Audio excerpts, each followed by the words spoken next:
I don't know how to come off of that. All right. Um, Welcome to the second hour. I don't know why I've done this, but Daniel Lewis Crumpton is back to talk with us about Joker. Daniel, are you there? Hey man, can we just get past all the boring stuff right in the beginning? Because that LSD that I just dropped is going to kick in like 20 minutes. So all the stuff that's already been said before, can we just go ahead and do that right in the beginning? I don't know if you're kidding or not. Okay. We're going to talk about Joker. Yes, we can skip the boring stuff. But first, let me give my opinion before I let you do your thing. Hang on, do you hear those kids outside? Nope. Hang on just a second. Let me shut my door. Hang on. Okay. I'm gonna give my opinion first. So Joker is one of those Hey! Shut the hell up out there! Mr. Mittens is gonna be in my backyard tonight, you little brat! Hey! okay. I Oh, hey, I'm back. Sorry about that. As you were? so okay. So a Joker is okay, I'm just gonna put it bluntly. Joker's overrated. Mhm. It's a good movie, but it it was oversold by a great performance. And the script, Daniel's gonna blow a gasket when I say this, but the script is kind of boring, and it feels like the movie's direction is just sort of understood. Like I don't know. I know you didn't get this impression, but I sort of I predicted what was coming next almost at every turn. There were a couple surprises in there, a couple really, really good moments that I do want to get to. And the imagery and the acting is all fantastic. But I don't know, the script for me left a lot to be desired. Um, Daniel, tell me why I'm wrong. Because you just spoke. For one, no, I'm just messing with you. Um, well, let me ask you a question. So you're commentating on the script. Do you believe that Joaquin Phoenix deserved that Oscar? Yes, I think Joaquin Phoenix elevated what was passable, uh, a passable script and made the material something incredibly unique to himself. Okay. And so what is your slight with the script? Um, the slight with the script is that besides Joaquin Phoenix, there was not much grabbing me. Mhm. I wasn't captivated with the dialogue. I was captivated by the way Joaquin Phoenix delivered the dialogue.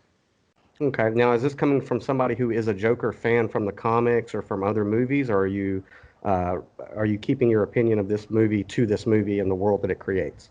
No, I'm I got, keeping I my got to know. I got to know what kind of stupid you're coming from, is what I'm saying. No, I am a Joker fan, but this isn't because of how I feel about the Joker character. There are plenty of different iterations of the character with all sorts of different backstories. I'm open to any interpretation that any writer wants to give. Yeah, and you know I'm just kidding with you, right, Dylan? You know I I love know. you. Yeah, You know I I love you. I think you're the cutest kid ever. You'll squirt. know. Anywho, Okay. no, I mean, yeah, I totally disagree with you. I totally disagree with you because I do agree that the script, as far as the story and the driving of a plot, I think that one, if you went into this movie expecting a superhero movie, then you would be disappointed. If you Yes. go into this movie expecting a Joker movie in what has been given to you prior, you will be disappointed. If you go into it understanding that Todd Phillips and Joaquin Phoenix basically wanted to do a character study on someone who is dealing with a universe of internal emotional and mental issues and then just say, well, nobody really wants to go see that movie. Nobody's really going to go see a movie like that unless, because the last time we saw something like that was A Beautiful Mind with Russell Crowe, who we spoke about last week with Super or Man of Steel. But anyway, yeah, if you go into it expecting like Heath Ledger or even Jared Leto or anything or Jack Nicholson, you would be disappointed. Um, Another reason that you would be disappointed is because a lot of the allure of the character of the Joker is that he has no origin story. And the only time that we were ever really given any semblance of an origin story was with Alan Moore's graphic novel, The Killing Joke. Yes. And even within the Killing Joke, the origin story that's given, Joker totally like throws it up into the air at the end of it and says, "Yeah, that could have been the way it was, but I choose my origins to be multiple choice." Right? I yeah, I love The Killing Joke. It's a great graphic novel. Yeah, it is. Uh, Yeah, I was more just so I can give a clarification really quickly. I was more disappointed by I felt like the driving forces of the story were fairly obvious before they happened. And the movie only once surprised me. And uh, mhm. and that was with the whole Zazzy. the yeah, Zazie Mm. Beetz, yeah. Yeah, we'll get to that. We'll get to Yeah. it. But the reason I disagree with you that this wasn't like a because I thought this was a masterpiece. This is by far one of the biggest masterpieces I've seen in 20 plus years because they weren't intending to have some usual suspects plot driven story. They were trying to show the viewer what it is like on an emotional level for someone who deals with the things that Arthur deals with in this movie on a day-to-day basis. How it's almost like walking through life with cinder blocks, and that is the way that this movie kind of feels. Yeah, I don't think that they intended to make a plot heavy, oh surprise and spoiler or twist ending. I don't think that that really was the driving force anyway. I think that the driving force of the story because we know that on the set they really kind of threw the script out, and most of what you see on the screen was what's the word I'm looking for? Um, Come on, Dylan, what's the word I'm looking for? Improvised, Yeah. just on camera, because what they were trying to do was deliver emotion, an emotional impact, rather than an intellectual impact with a script-heavy film. So I think from that point of view, as somebody who does, deal with internal emotional and mental issues myself, I think that it was the exact opposite of what you said. I thought it was one of the most powerful films ever because this was a wonderful attempt, and in a lot of cases, it did um, carry or communicate to the quote sane world um, what it's like for people who have been through some severe, severe trauma. And I was very glad that it was disturbing to a lot of people who are, quote, sane, and that it did upset them because they need to be aware this is what's going on inside of some people that might be sitting right beside you on a bus.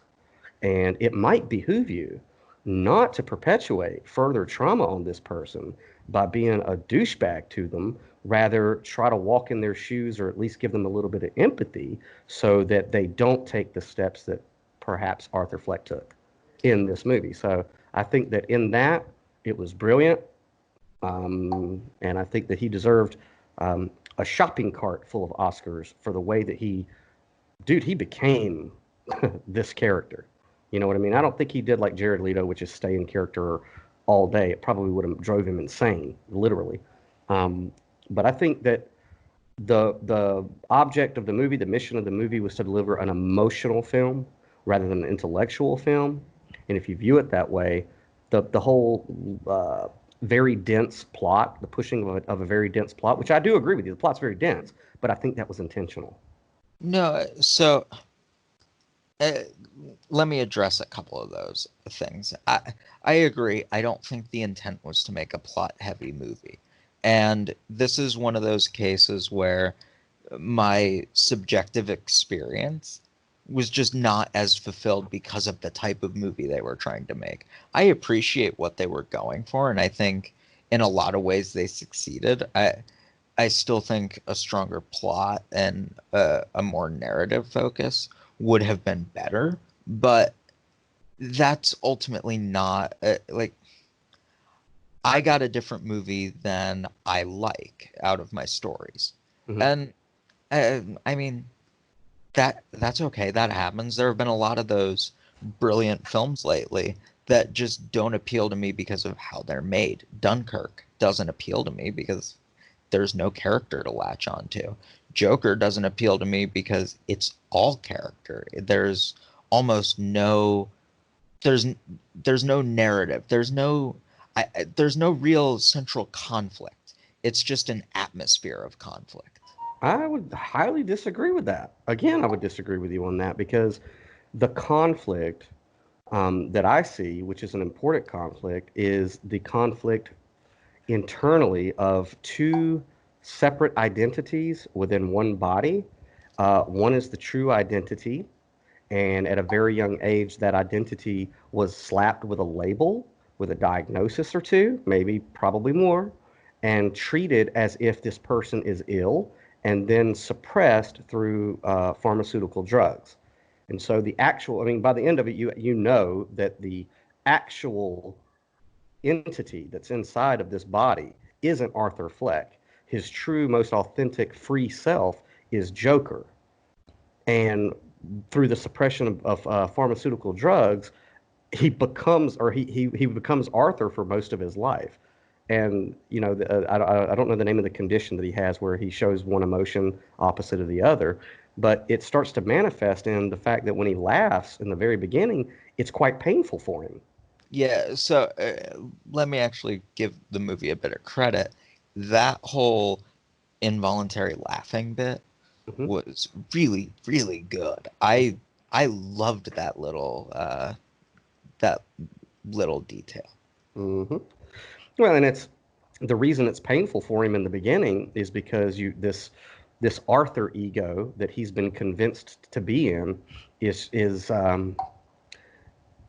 trying its best to suppress the true ego of Joker, which has been begging to come out his entire life. So it's painful for him. And as you see the film progress, and he another thing they did wonderfully about this movie is I thought that the timing of his evolution from Arthur to Joker was perfectly spaced out. It didn't jump, you know, from okay, he's this downtrodden guy in Gotham City. He's, you know, on the undercrust of society. He's kicked down every single day. It's been that way his entire life. It didn't just jump from that to the guy getting, you know, the crap beat out of him in an alleyway by some thugs to he's in his full power, you know, with his true face, which is the makeup, his true outer uh, appearance, which is the suit. You know, it didn't jump. It very naturally clicked like a clock going towards a certain destination. I thought that was perfect the way they did that, and what led to each step in his evolution towards his highest self, which is Joker. Yeah, I just and I'm reading the chat, and Harley Harley Quinn says life is an atmosphere of conflict. Yes, but my only counter to that would be that uh, I There's a mentioned Harley. this. There's a Harley Quinn in the chat room. That's hot. I, Damn. for a moment, I was convinced it was you, No. but I talked about this a couple of weeks ago. But for me, in a conflict, in a movie's conflict, there's an internal struggle and an external struggle. Hmm. This movie certainly gets the internal struggle, but for me, it lacked a concrete external conflict. It lacked that force pushing Arthur forward besides himself. I would also disagree with you again, Mr. Wade. Okay. Okay. The outer conflict that you have here is you have a guy whose identity has been force fed to him, and as he gets older and it's time, you know, it's that time for the higher self to start coming out. He goes on a quest to discover himself, and a lot of the outer conflict is who, you know, what's up with my parental figures? Who is my father? Right? Who is my father? And the outer conflict is acceptance of parental That figures.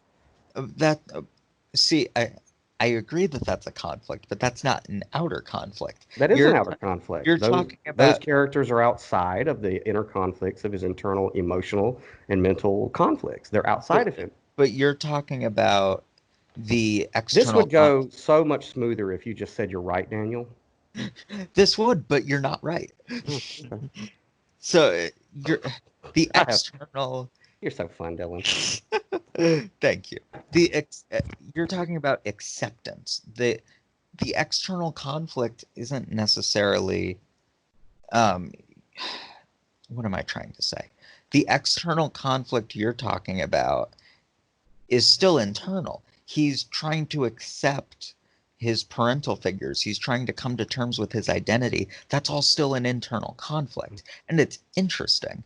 But there's no real there's a question, but there's no antagonist. And if there's always that sort of push and pull of a protagonist and antagonist in a film. And there really doesn't feel like there is that here. If anything, the pull is just, as I said earlier, the atmosphere. No, I would say that the external. I think there's multiple external antagonists in this film. One is, his mother is an external antagonist. She hasn't quite been completely honest with him in his life But she's not treated that way. by the filmmakers. Yeah, she's not treated that way I for think she, most of the film. I think she was. I think she, a lot of the disorders, quote unquote disorders that he suffers from, is a direct result of her way of bringing him up. I mean, we know that if the theory of him being adopted is true, she deceived him there. We know that he was abused by this father figure when he was young. We know he was, tied to a radiator and beaten and neglected. We know that he's been institutionalized against his will several times. And we know that she basically keeps Arthur in a codependent type relationship by making him kind of depend on her in this really screwed up toxic relationship. You know what I mean? So that's an external antagonist. Another external antagonist, which would be Murray. In the beginning, Arthur idolizes him as a father figure. And that fantasy that he has of being on the Murray Franklin show in the beginning is like that to him. And we're going to get into like the Messiah theory and the solar deity, because it's very much in this movie too. A lot of people miss the solar Messiah stuff with this one because they just don't see this character as being a representation of a solar Messiah. But it is. It's right there in your face, but we'll get to it. But I say that to say that in Arthur's mind, Franklin, or Murray Franklin, the TV show host in the media, who's like the king of comedy, is his heavenly father.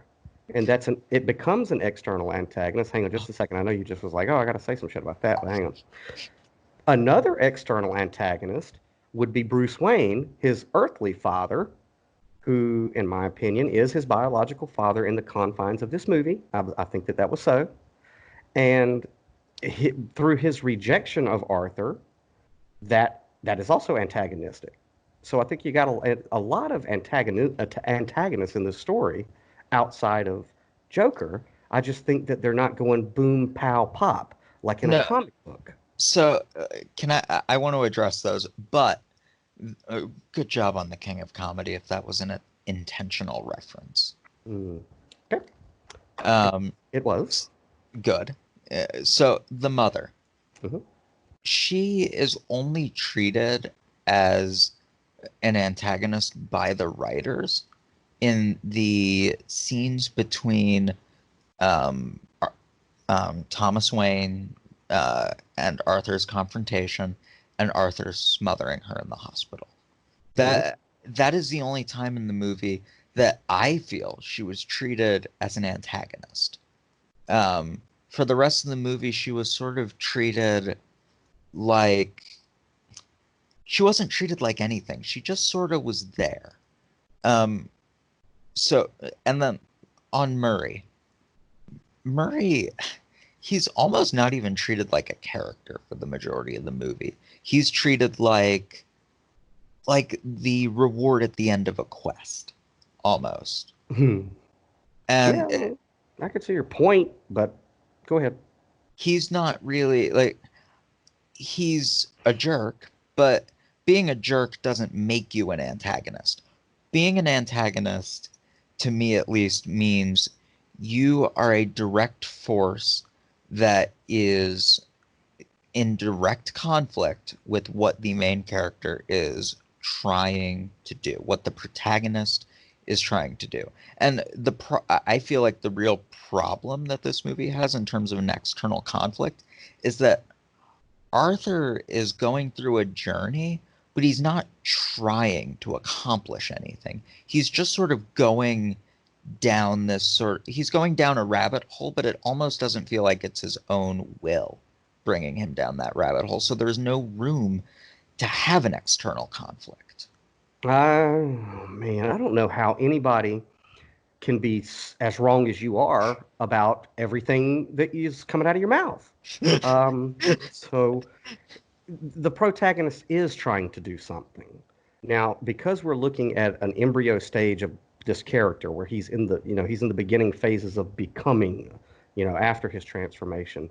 Now we have the benefit of kind of knowing a little bit about this character before, especially with the Killing Joke, which is the Killing Joke. In the Killing Joke, the entire plot, what the Joker is trying to do is make a point.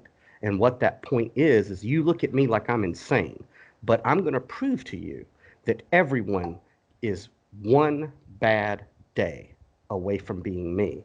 That was what he was trying to do in Killing Joke.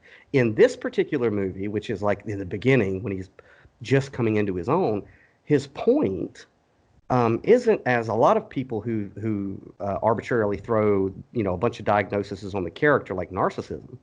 I don't see that. I see that what Arthur is trying to do is he's seeking in a dirty, filthy, self-centered world that is filled with panic and just trash, which I think that's one of the themes of why the trash men are on strike in the movie, is he's trying to seek empathy in his community, and he's trying to seek the opposite of absolute loneliness. So he's trying to do that. He's trying to see the world with empathy and with connectivity. And the antagonist of his mother, the antagonist of Murray Franklin, and the antagonist of Thomas Wayne are all trying to keep him from doing that. So, like, again, I think that you're wrong. I think that you're looking at it because most comic book movies have the external conflict is a physical type of a conflict. So no, so let me address that really fast. No, I'm not. My reasoning isn't, oh, it's not a comic book movie. It doesn't have that physical external conflict. Mm-hmm. So let me throw another example of a movie that I actually think does this internal external struggle well. Superman Returns. Not an action-heavy movie. The biggest action sequence is Superman lifting a rock. It's pretty neat, Superman. It's a really good movie that has both an internal conflict and an external conflict that informs the internal conflict and enriches the internal conflict. That I think this movie does an excellent job with the internal conflict. I buy Arthur's journey. But I feel like it lacked that external sort of. It lacked anything pushing it forward. I made my argument against the various antagonists you mentioned. I really I see your point on the mother. I don't agree, but I see what you're saying. With Murray, I don't even see him as a character in the movie. He's a goal. He's less of a person than a story device. All right. Well, and again, and I know, normally your other guest that talks about movies doesn't go into the metaphysical, into the, the esoteric of it, and you know that I'm gonna. Yeah, and you can have free reign. I mean, not totally free reign, but you know where your boundaries are. Oh, it's cool that you did that when I didn't ask you for your permission. Anyway, just but no, I think if you do put on the They Live glasses and look at this a little bit past, it's just a film, it's just a character piece, and you understand, like we said last week with Man of Steel, that be it the writers and directors and actors' intent or no, this film art comes from human consciousness, the collective consciousness, whether the instruments of how it comes out are aware of it or not. Okay. And I think that through those artists, what we find on the screen is also something that's coming from within us, just like Man of Steel. Well, with Man of Steel, when we were talking last week about it being a allegory of a solar Messiah or Christ figure, this one is too. Um, and like I said, most people just don't pay attention to it because, one, commonly the character of the Joker is thought of as a villain. And he obviously isn't as milquetoast as Clark Kent. However, his path to becoming his highest self is it goes beat for beat with Man of Steel or any other hero in a hero's journey. They go through every step of Joseph Campbell's map. Does that make sense? Yes. Okay. So when you look at it like that, and you go, okay, so if the main character here is supposed to be some twisted Machiavellian type Christ figure that's willing to go to extremes that other solar messiahs aren't, like Batman won't kill, Superman rescues kittens, and he's okay with that. You know what I mean? How do you kind of look at Arthur Fleck's journey in that kind of a way? Well, I mean, there's a lot of elements that just jump right out at you. And it's the idea of we don't know who his dad is or his dad is missing, very much like Joseph. All right. And so you have this Mary figure who's twisted, and then you have the fact that he does have a heavenly father that he idolizes as God on a throne behind a desk, which would be Franklin, Murray Franklin. And then he has an earthly father who comes from well-to-do family, which Joseph would have. He was from royalty. That doesn't show up very much in the New Testament. You know what I mean? So you have all these elements right there of a person going into enlightenment or a messiahhood through a different method than what most people would. Because, I do believe that you can attain enlightenment through a battery of trauma also. If you happen to stimulate your pineal gland to get enough dimethyltryptamine to shoot out. Is that, you following me there, buddy? I'm following you, yes. Okay, because Messiah means oil, or Christos, which means to smear oil on the forehead, which is where dimethyltryptamine goes through, and we see that Arthur goes through a ton of trauma that would do that, to him. Okay, really fast. Chuck in the chat just That's mentioned. What she said. Chuck in the chat mentioned Truman Show. I actually think that's the perfect example. For what I think this movie was lacking. But I do want to let you go back into your thing, but I did want to highlight Truman Show. I think that's a better version of this movie almost. Oh my God. I'm never talking to you again, man. Oh my God. I would disagree with the both of you. I think that both of you have super secret crushes on Heath Ledger and you just can't let go. Let it go, guys. Let it go. I liked Jared Leto. I did too. Anybody who puts on except for that kid in Gotham, I thought he was just a rip off of every other Joker. I liked his Joker too. Oh, excuse me. Technically, he's Jerome. Sorry. Yeah, I liked Jerome and Jeremiah both. So anyway, where were we? So yeah, so if you go through the course of the movie, you have this this process of him starting to let go, stop controlling his true nature. And you talk about his mother not being an antagonist. That scene in the hospital room where he finally knows the truth about his childhood that he repressed.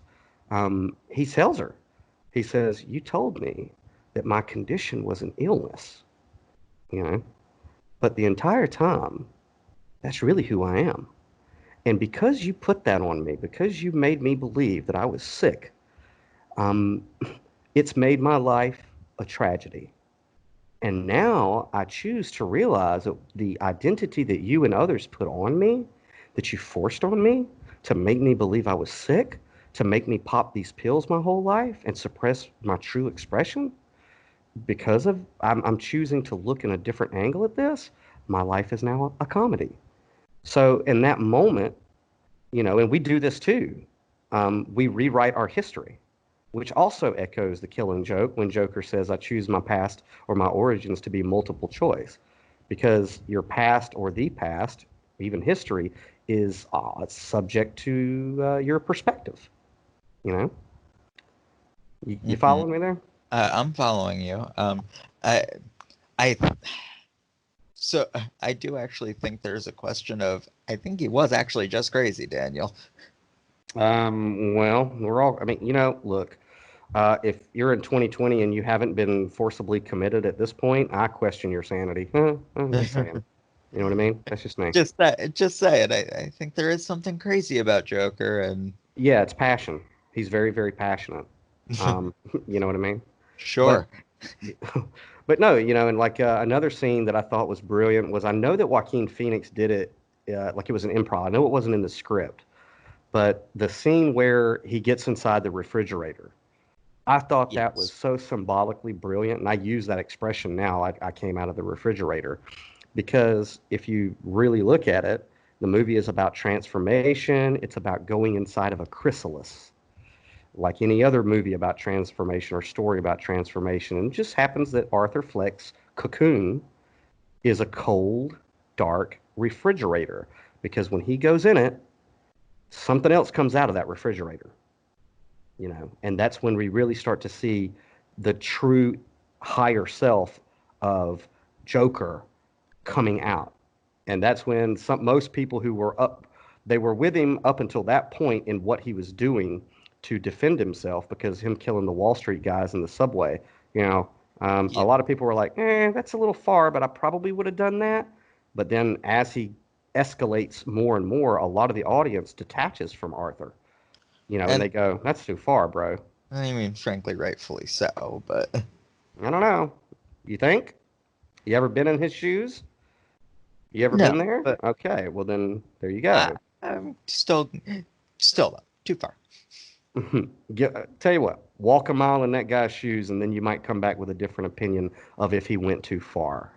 Because what Justice he, is blind. yeah, I mean, what he ultimately, you know, what he ultimately gets to is, after he deals with the fact that his obsession with his neighbor, and I don't, did they ever give Zazie Beetz his name, the character's name in the movie, or they Let just me let me check. I think they did. Um, but also I don't know if you agree with this. I'm pretty sure he killed her.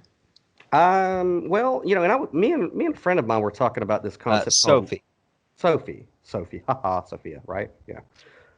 Me and a friend were talking about this last night about the idea of limerence, which is this obsessive, unreciprocated love from somebody. That in Arthur's head, he was so much looking for approval and empathy and connectivity that in his head, he created this love relationship with her. And then at a later point, as he's becoming his higher self, I don't think that it really dawns on him. I just think he comes to accept the fact that it was a fantasy and it wasn't real, which is a horrible experience if you've ever gone through it. It really does screw with your noodle. Did he kill her? I don't know. Um, I'm thinking he didn't, but I'm not going I, to sit here and take you to court on that. yeah, I tend to think he did, Well, but I could see that, but I tend to think that he didn't. I mean, I lean that way, but yeah, I I'm open to the debate though. Like yeah, I'm open to being wrong on that. and yeah, I mean, so after like after the refrigerator scene, I think it was after he did come to the realization that the relationship with Sophie was fiction. It was just pipe dreams. And then directly after that, we find out that Thomas Wayne had said, "No, I'm not your dad. You were adopted." So he gets that rejection from his earthly father.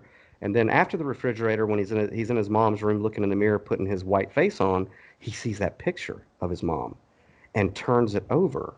And we see in a dude's handwriting, "I love your smile," or whatever it was, TW. And at that point, Joker goes, "Oh, holy crap. My mom was telling the truth," in my opinion. That was proof positive that yes, Arthur is Thomas Wayne's kid, and yes, Bruce Wayne ultimately is his brother, okay, in this world, okay? But at that point, the higher self Joker had already made the decision that I mean, he killed his mom for Christ's sake. So he's like, well, I'm just going to ignore this new information because I've settled on my history, and my history was that she was an antagonist too, and that was the symbolism of him crushing that picture. See, Is it? okay, so that scene is actually something I did want to hit on, especially regarding our debate about antagonists, Mhm. because I finally figured out how to put it into words. They retroactively made her an antagonist. Yeah, what's your They problem? didn't, they didn't treat her as one throughout the film, so it felt like there was no real conflict at hand. It was only revealed later that that there was something. And I think that Frank Sinatra would be correct when he says that's life. Because how many Yeah, times have you had but relationships in your life where you thought they were your best friend or your best lover, and then later, when new information arises, you find out that the entire story changes because from the word go, they didn't have your best interest at heart. no, and I agree that's life, but at the same time, life isn't always the most interesting. Life isn't always the most interesting thing to put on film. Okay. Well, you know, Not it's always. it's like Uh, your opinion, man. Absolutely, it's all opinions. It's all opinions. So, anywho, where you want to go next? The Solar Messiah thing, right? Yeah, keep going down that. I think it also smacks a lot of because honestly, if you look at the mythos of the Christ, and you really know a little bit about Buddhism and duality, the New Testament calls Christ he would be the Christ is like the man of steel. He's like the butter wouldn't melt in his mouth, all American or all Israeli or whatever. Oh my God, somebody's calling me. Should I answer this? Can I answer this on air? No, Okay, no. I don't think I owe this person Sorry, money. Daniel. All right. Anywho, what the hell was I saying? Something about myths Oh, and yeah, yeah, how you yeah, interpret them. Yeah. yeah. So we picture like the Messiah figure as superhero-ish, can't screw up, and all of that. But if you actually do a little bit of studying in the New Testament, it calls Christ the snake on the pole, the serpent on the pole. All right. And it also says that whenever he was on the cross, he who knew no sin became sin for us. Now, a lot of people that just flies over their head, man, but if you dig into it, what it's saying is that Christ himself, within the confines of him being on the cross and in the tomb, somehow or another became his own antagonist, which some people call it the devil or Lucifer or the Antichrist, but those are different entities. But he literally, Christ, became his own villain in a metaphysical type way if you really dig into the New Testament and go, holy crap, you mean Christ and the Satan, the adversary, is the same person? It's the same entity. One is the light half and one is the dark half. So who exactly is this Christ person fighting against? Oh, it's himself, right? Right. Right.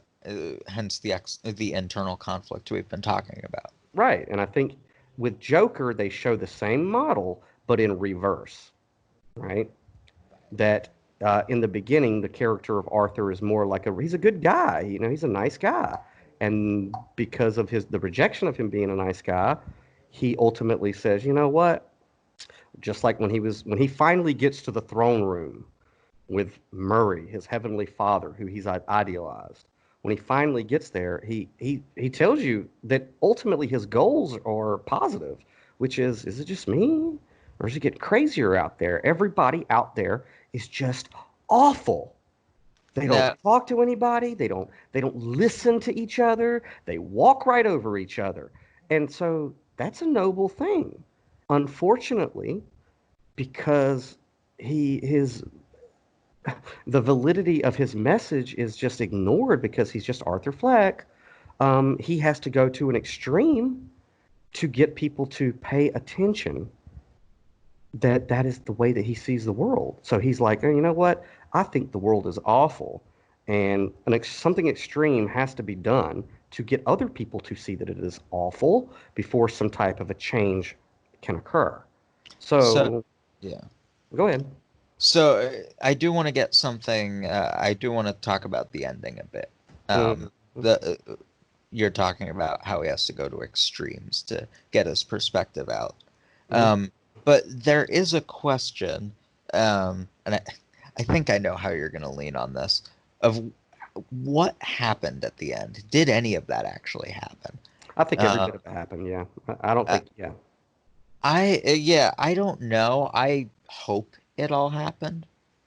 Um, just because otherwise the movie is completely pointless, I think. yeah. I don't. I think that every bit of it happened. I think that every bit of it happened, and even the part that is up in the air, like did he or did he not know that the love relationship with Sophie was real? I think that that even happened, but I think that like he had two storylines running simultaneously in his head. I think he was always aware that he really wasn't with Sophie. I Oh, I think don't agree. okay, well that's cool, but you know this is Yeah. this the wonderful thing about this movie is that it does allow for a shitload of different theories about it. You know, so you could pick and choose. Um, Chuck wants to jump in. Oh Chuck, boy, here we go. what do you have for us? Yeah, I have one question. I bet you got your Heath Ledger, I Heart Heath Ledger T-shirt on right now. Except that he failed to execute the totality of the character as well.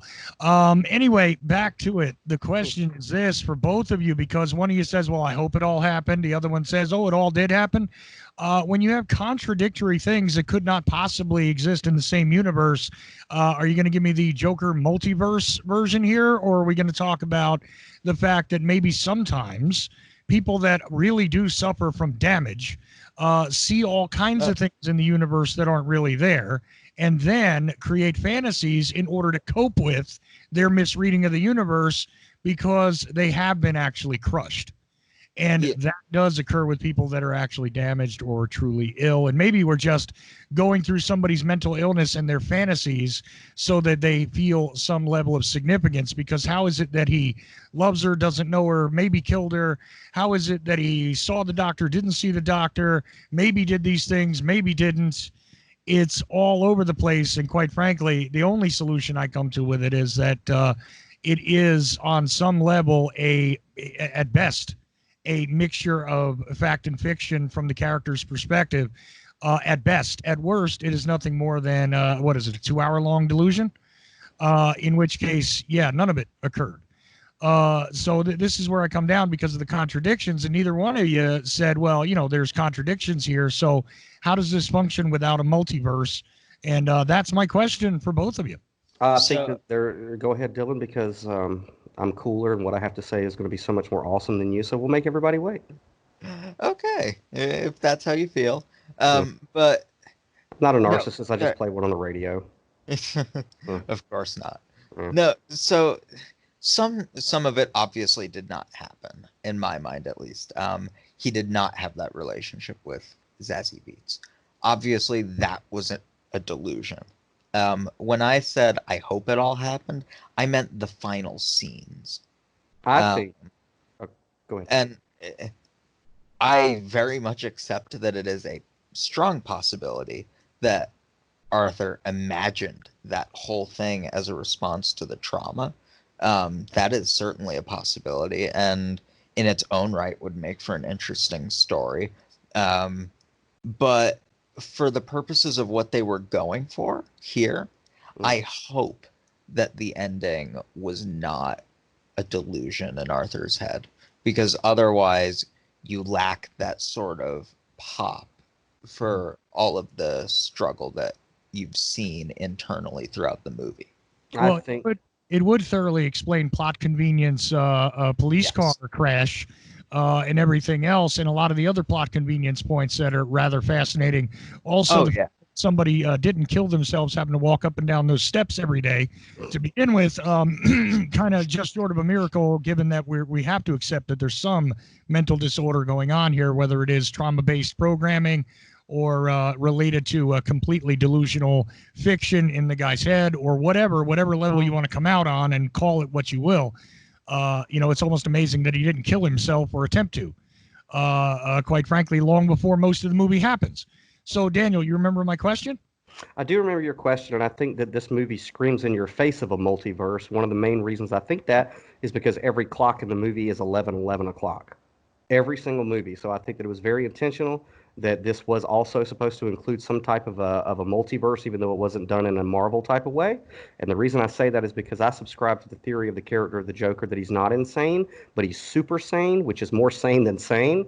And in that, I subscribe to the idea that me having been a comic book fan since, you know, the embryo, that the Joker character is super sane because he, kind of like Deadpool, is aware that he is a comic book character and no one else inside the comic book is. So therefore, he's going to have fun with it. He's absolutely going to have fun with it. And is he really killing people if he knows that he's just a fictional character? I mean, we see panels in DC Comics where he turns his own page or grabs his own thought bubbles. So you can't not have a multiverse around the character of the Joker if that's the case. So this movie is showing us a person who is just coming into the understanding or enlightenment that he is a fictional character within this fictional world. So we're seeing it in the beginning of it. So in my opinion, it isn't delusions. It's that he's beginning to perceive different possibilities in a universe that has infinite diversity and infinite combinations. And then it's just a matter of him choosing which storylines he wants to play with. So I don't think there are any contradictions because I believe this is a story of enlightenment. This is a story of becoming a Christ-type figure or a Buddha-type figure. And I think we're seeing it in the beginning because, look, dude, I think that Christ or any other solar Messiah probably thought they were losing their minds before they came into their own. That's why everybody called Yeshua a madman. They said he was insane. I think that when on the path to enlightenment, that you can perceive it as delusions, but I think that it's a awareness, albeit a lack of control to focus of other possibilities and other realities. And so I don't think that it shoves it in your face in this movie that there's a multiverse, but I think that it is right there. And the fact that every clock is at 11:11, that's not an accident. So, needless to say. And hang on, Dylan, let me say one more thing. And I think that the apex of him coming into the knowledge that he is, in fact, a fictional character is when he kills God, Murray Franklin. The apex of what has set him on his life's course, which is comedy, is this guy. And he finally gets into the throne room and he's like, you're a deceiver, dude. You're a phony. You brought me on this show to ridicule me and make fun of me. Now, when we're off the TV, you're being very polite and nice, but I know why I'm here. So how about a joke, God? How about this? What happens when you create somebody and then you push them around and you overlook them? This is what happens, God. And then Joker blows away the last final authority in his experience that would keep him from being his full authentic self. And at that point, I believe he is completely aware that he's a fictional character and that he's super sane. And then it's going to be a hell of a ride, especially if they do a sequel. But so I think that it is indicative of a multiverse in this movie. It's just not glaringly obvious. It's for those with eyes to see. Well, that's why I asked for the multiverse there. But one other question, just given what you said, follow up, why is he not more of a Nimrod type character as opposed to a solar Messiah? Because look, here's where you take your shot. Obviously, the De Niro shallow character that was there, that was very badly played by De Niro, by the way. God, what is wrong with the two of you? Absolutely awful. You guys need hugs. You need hugs. It was a little stiff. I'm a fan of De Niro. It was an empty, stiff character, and it was written badly too, because the situational awareness of what he would have been if that TV show was real is absolutely ludicrous. So, the issue though is, why is he not more of a Nimrod type character, given that he's taking a shot at God? I mean, you can't kill God. You can pull your arrow back and fire it into the sky, and you might get answered. But why not that? In my humble opinion, Nimrod was a solar messiah because the god that he was shooting an arrow at was the deceiver god, Jehovah. I look at the story of Nimrod in the complete opposite, and Christians would burn me at the cross. I think Nimrod was a pretty cool guy. I think the idea of uniting humanity with one form of communication and one goal to advance our species beyond the stars is actually a noble cause, and I think Nimrod gets a bad rap. So that's why I believe Nimrod was a messiah. So, can I actually address the point about the multiverse real quickly because we do have to wrap up? See, I told you Uh, 1 hour wasn't enough, dude, because I didn't even touch the surface. And you're a douchebag. Because last week I was like 2 hours, Dylan, more than 2 hours. No, we can't do that, and I Daniel. told you we I need. can't do that. Mm-hmm. Go ahead, man. It's your show. Take control of your show, dude. Take control of your show. No, he Oh, could have dedicated 2 hours to it if he wanted to. He could dedicate 2 hours to it next week if you want to follow up on it. That's up to him. It's his show. yes, it is. His 2 hours to work with. So Yes, it is. Well, I'll leave it to you, dude. If you want to do an So, after credits off air or continue this next week, that's fine by me, dog. yeah, so we are gonna do an after credits. Right. But regardless, I do want to address the multiverse thing.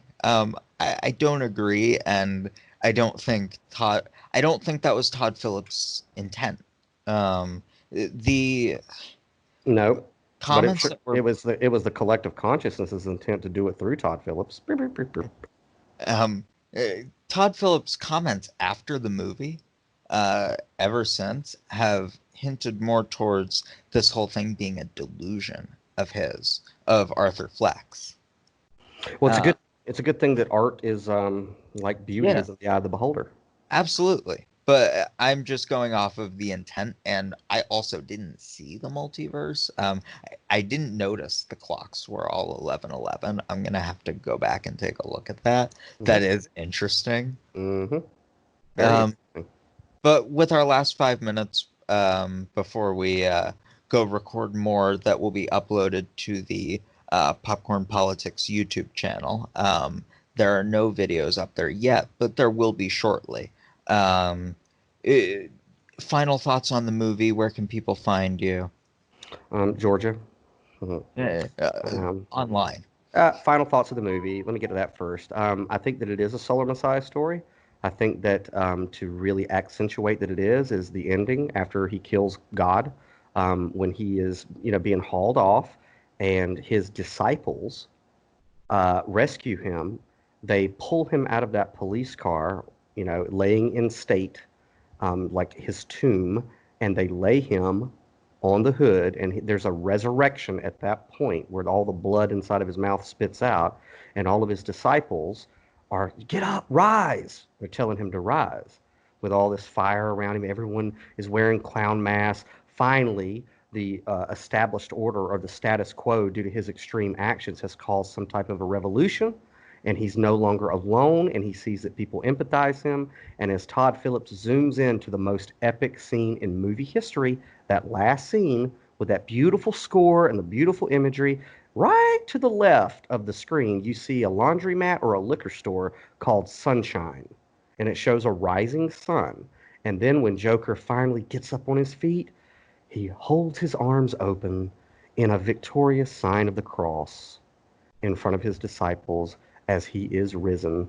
And the entire motif of him taking the two fingers, the index and the ring finger, which is, if you had inverted that finger is the same hand mandala that you see Christ making or Doctor Strange making. I've been known to make that hand signal, but he does it in reverse towards himself, to use his own blood, like Christ, to turn that frown upside down. And I thought that was a brilliant. It's like, if that didn't scream Messiah to you, a dark Messiah, no doubt.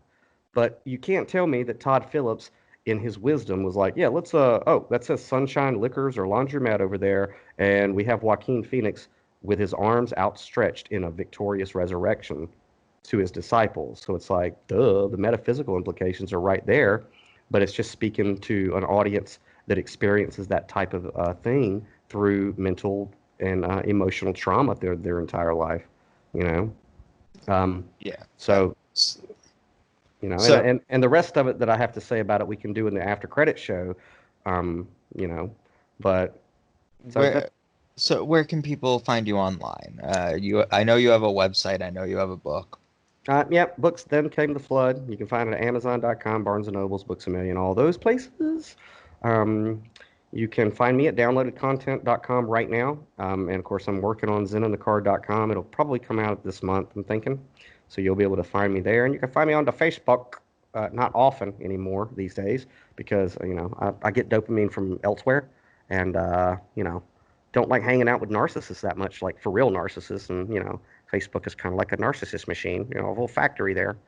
Anyway, so you can find me there, and if you owe me money, you can private message me, and I'll give you my mailing address, so you could just send that check.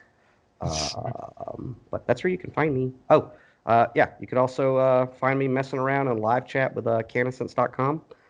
You can find canasense.com on all the other websites that I've mentioned too. Very important message, by the way. It's April, so we're coming up on 420, and because this is a movie about people who suffer from emotional trauma, shameless plug to Canasense, where you can get medical cannabis to get that right, or at least stabilize your life, so you don't shoot Robert De Niro in the face and smother your mother. I do not recommend doing either of those things. But I've sort of made my general thoughts on the movie clear throughout. I think it's well made. It just wasn't for me, and it lacked what I think are some essential narrative elements. Well, Next week, let me add this, Dylan. I understand it's not for you, and I'm glad of that. And I hope that you never understand this movie, in all honesty, because I give a crap about you. I hope that this movie is always elusive to you, because a lot of people who I know who have CPTSD or have been through a lot of trauma, when I talk to other people about this movie, we can get into detail. With people who I know who've been through trauma their entire life, we don't even speak about the movie. We just go, "Hey, have you seen Joker?" And then we mutually nod at each other in an understanding. So I hope you never like this movie, my friend. I hope you never like it. Well, if that's the case, I hope I never like it too. Next week, we'll be covering either Knives Out or Thank You for Smoking. Stay tuned. Boobs. And you're clear with about 40 seconds.